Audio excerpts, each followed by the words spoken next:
जय हिंद दोस्तों, मैं महेंद्र शर्मा स्वागत करता हूं वन वर्ल्ड हिंदी में आपका। उम्मीद करता हूं आप खुश और स्वस्थ हैं। दोस्तों आइए दिखाते हैं पाक मीडिया की एक और लेटेस्ट डिबेट, क्योंकि अभी हाल ही में जो भारत की तरफ से गलती से मिसाइल चल गई थी उसकी दहशत पाकिस्तान में अभी तक है। क्योंकि मीडिया में अभी तक चर्चा का विषय बना हुआ है कि भारत ने अभी तक गलती स्वीकार नहीं की है, जबकि दूसरी तरफ से भारत की तरफ से ये एग्री कर लिया गया है कि पाकिस्तान की तरफ जो मिसाइल गई थी वो गलती से निकल गई थी।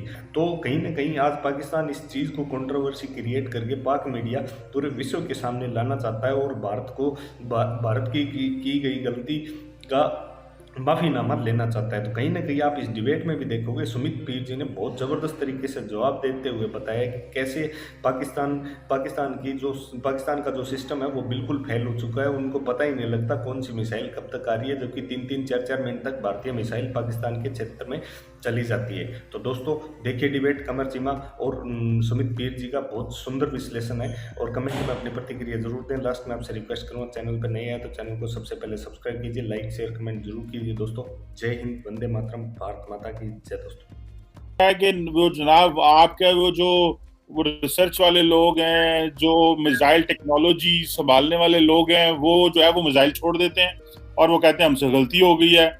और उन्होंने इंग्लिश में भी प्रेस रिलीज जारी की है, उर्दू में भी प्रेस रिलीज जारी की है ताकि पाकिस्तानियों को पता चले। लेकिन एक व्यू ये है कि ये जान के किया गया है, ये सिर्फ पाकिस्तान की कैपेबिलिटी चेक करने के लिए, कैपेसिटी चेक करने के लिए ये किया गया है। अनआर्म्ड मिसाइल था।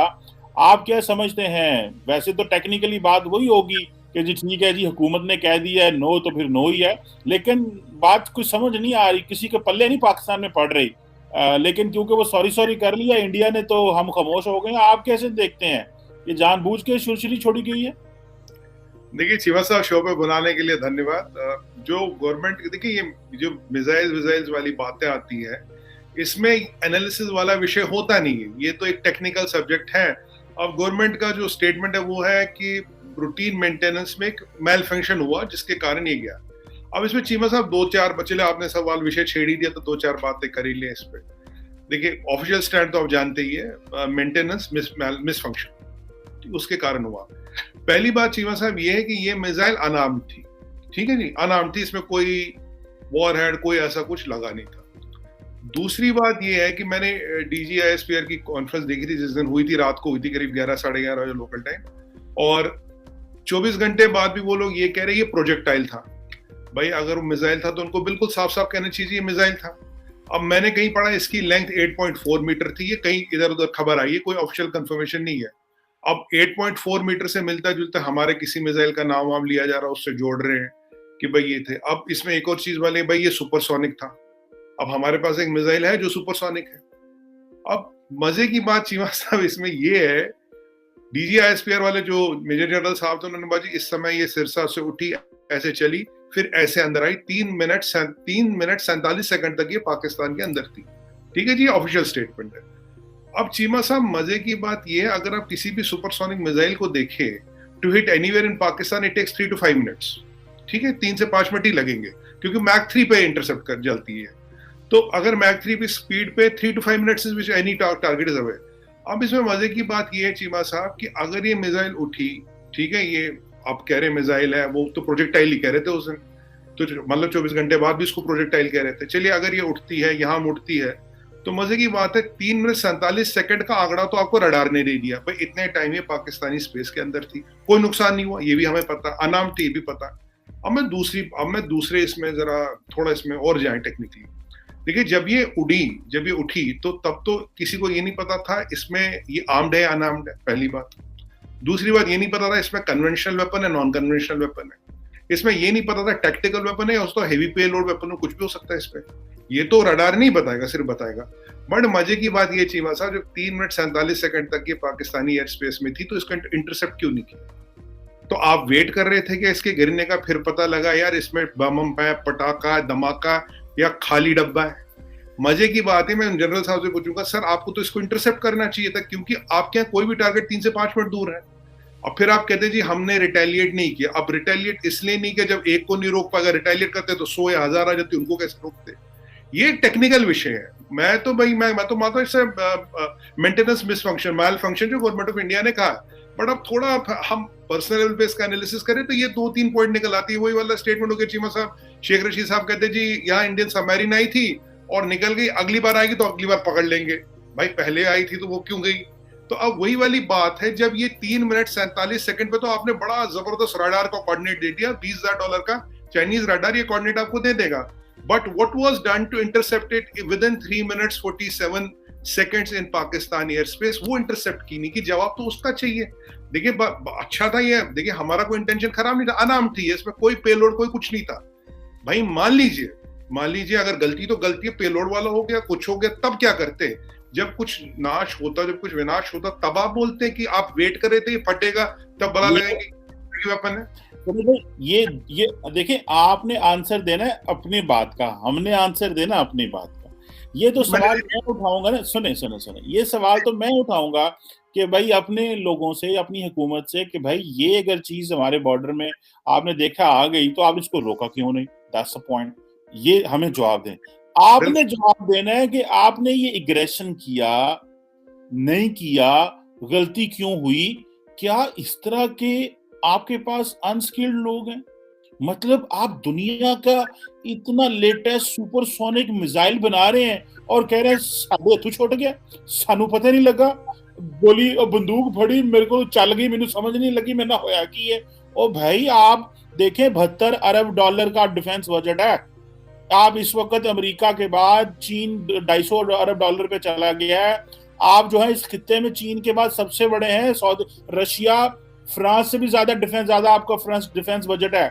ओ भाई हमने क्वेश्चन करना है और आपने क्वेश्चन करना है अपने लोगों से कि are they capable enough to handle such kind of a sensitive technology, और डू यू नीड। देखिए एक चीज है, मिसाल के तौर पे एक दफा बात आई, यूरेनियम लीक हो गया, इंडिया की मार्केटों में यूरेनियम मिल रहा है, कभी उस मार्केट में मिल रहा है, कभी उस मार्केट में मिल रहा है। ऐसे जैसे कपड़े मिल रहे हो, जूते मिल रहे हो, खिलौने मिल रहे हो, यूरेनियम मिल रहा है। ये मैं तो नहीं कहा, आपके इंडियन मीडिया ने जो कहा हमें पता चल रहा है, हमें तो नहीं पता चलना था कहीं से। ये तो आप लोगों ने खबरें दी। सो यूरेनियम आप नहीं संभाल सकते, सुपरसोनिक ऑब्जेक्ट आप नहीं संभाल सकते, तो भाई काहे को इतना $72 अरब लगा रहे हो? मतलब कोई हमें आपसे सवाल करना है और ये आपने इंटरनल क्वेश्चन करना है। मुझे ऐसा लगता है कि मतलब मैं अगर इंडिया में होता तो मैं अपनी सरकार से ये पूछता कि अगर हमारे पास इतनी नई कैपेसिटी, तो हम यहाँ पर कैपेसिटी पहले से अपने लोगों को कैपेसिटी बिल्डिंग कर लें। कोई बात नहीं, इंसान को आगे तरक्की करनी चाहिए। जिस तरह आप चांद पे जाने की कोशिश कर रहे हैं, आपने कैपेसिटी बढ़ाई है ना, अच्छी बात है। मुझे अच्छा लगता है जो भी दुनिया में कोई तरक्की करेगा, हमें उसको वेलकम करना चाहिए। लेकिन पहले यार ये तो कोई बात ना हुई, हमारे हाथ से छूट गया। अपने आपका जवाब दें। हम अपनी हुकूमत से पूछ लेंगे आपने उसको क्यों नहीं गिराया। जी देखिए जब डिस्कशन होता है ना चीमा साहब, इसमें सारे एंगल आने चाहिए। पहले मैंने आपको जवाब दिया कि जी ये 3 मिनट 47 सेकंड अंदर क्या कर रहा था, इसको इंटरसेप्ट क्यों नहीं किया, क्योंकि any target is 5 minutes away, 4 to 5 minutes away. Point number 1। Point number 2, आपने बोला $70 बिलियन का डिफेंस बजट है। चीमा साहब कुछ एनालिस्ट का कहना, मेरे को कोई इन्फॉर्मेशन नहीं है, कुछ एनालिस्ट का कहना है तो ऑफिशियल नंबर है, अनऑफिशियली बजट ज्यादा होता है, ये आप भी जानते हैं, ठीक है जी। अब तीसरी बात हमने कहा जी एक्यूरेसी की बात की। अब चीमा साहब एक बात बताइए, अगर हम मार्स पे जा सकते हैं, अगर हम चांद पे जा सकते हैं, पीछे जब कोविड था हमने 22 मिसाइल टेस्ट किए जो नासा सबने माने वर 100% एक्यूरेट, तो ये तो आप नहीं कह सकते कि भाई हमें मिसाइल रखना या चलाना आता नहीं। अब वो आपके यहाँ क्यों आता है, कैसे आता, मेल फंक्शन कैसे होता है? देखिए मेरे पास तो मिसेस खान की तरह जिन है नहीं जो भाई जिनों विनों से मैं पता लगा सकूं। टेक्निकल मेल फंक्शन था, निकल गया, नाम था। अब मैं एक और चीज आपको बता दूं, अब हमारे पास एक मैक 7 का भी मिसाइल की टेस्ट हो रही, कुछ मैंने ऐसा सुना है, कुछ पब्लिक फोरम में ऐसी कुछ खबरें हैं। चलिए कोई बात नहीं।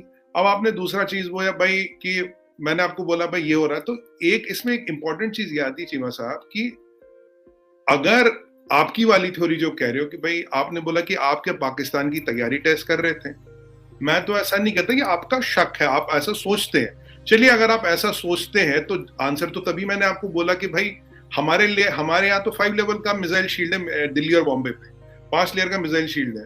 तो आपके यहाँ मिसाइल शील्ड है नहीं है, वो चलता है नहीं चलता, क्या करता? और अगर हम चांद पे जा सकते हैं, अगर हम मार्स पे जा सकते हैं, अगर हम 22 मिसाइलों का टेक्स्ट कर सकते, अगर हमारे पास मैक 7 का इंटरसेप्शन वाला मिसाइल है, तो ये खैर कहना तो बात नहीं हो कि हमसे मिसाइल रखती ही नहीं जाती, छूटी नहीं जाती। अगर छूटी नहीं जाती तो भरी हुई होती ना सर, खाली नहीं होती ना। फिर देखो, अगर छूटी नहीं जाती तो भरी हुई होती ना, खाली मिसाइल का क्या करना है?